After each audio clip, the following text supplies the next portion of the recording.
هایسنس E7 Pro. اگر شما فکر میکنید که این تلویزیون است، خطا میکنید. چون که این تلویزیون نیست، این کینوتئاتر در خانه میباشد. حالا من میگویم که برای چی؟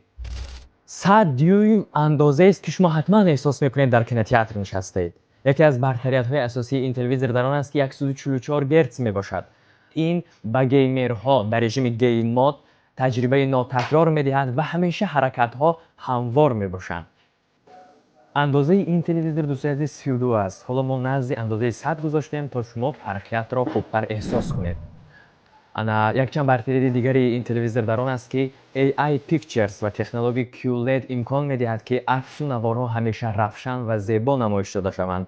نگفته نماند با برنامه اپل هام کار می‌کند. این برنامه‌های به مثل کینوپایز EV آکا دارد که شما می‌توانید فیلم تماشا کنید.